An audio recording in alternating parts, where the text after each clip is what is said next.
What's going on, guys? Welcome back to the channel. This is Asa Studio. Today I'm going to be showing you a quick tip you can actually use to bring your photo come alive or make your photo or images pop. Alright, so this is a perfect example. Now take a close look at this photo and let's see how we're going to bring it out or make it come alive. Like I said, if you're new to the channel, kindly subscribe if you enjoy the content we post. Alright, so back to the tutorial. In this photo, you see that the yellows are more saturated than our skin, and even the yellows are more saturated than the grasses. Alright, so I'm not actually going to retouch or do some content aware movements and removing all these deaths. I just want to show you how to enhance your colors in the photo. Alright, so first thing you're going to put to adjust this, it's actually hue and saturation. There are some photos that actually just need just a little adjustment and you're done. You don't need to do so many editing.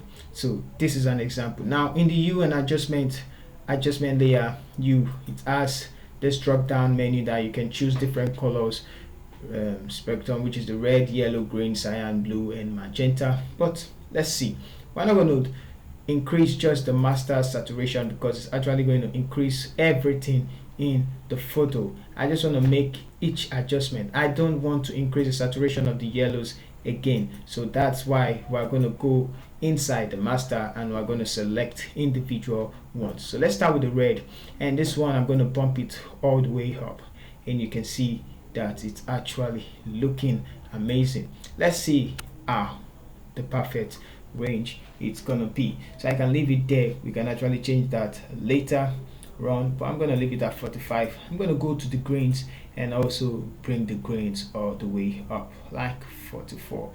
That is to say, I want it to match the saturation of the orange colors. We'll see.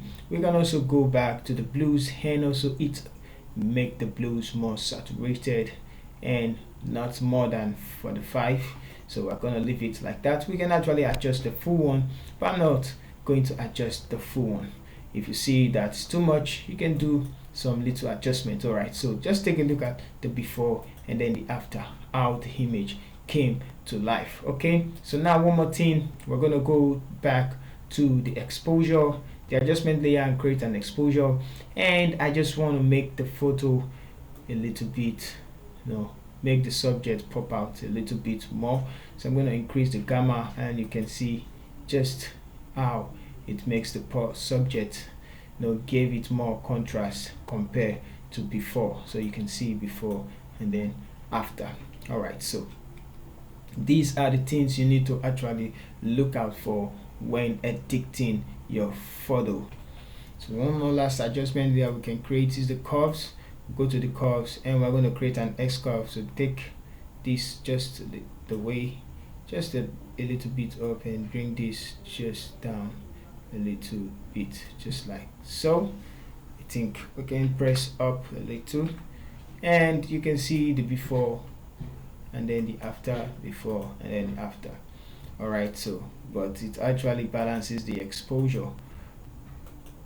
You can just see how it add more life and contrast. So let's create this 10 visible layer for that and we're actually done with the image. So this is a quick way and a quick fix for you to bring your image back to life. So let's turn all this off and let's see the before, as you can see, and then the after, as you can see. If you like the video, hit the like button. You want to get notified whenever I post any other content, hit the notification bell to get notified. If you're new to the channel, please kindly subscribe to the channel. Once again, before and then after. See you in our next video. Thank you.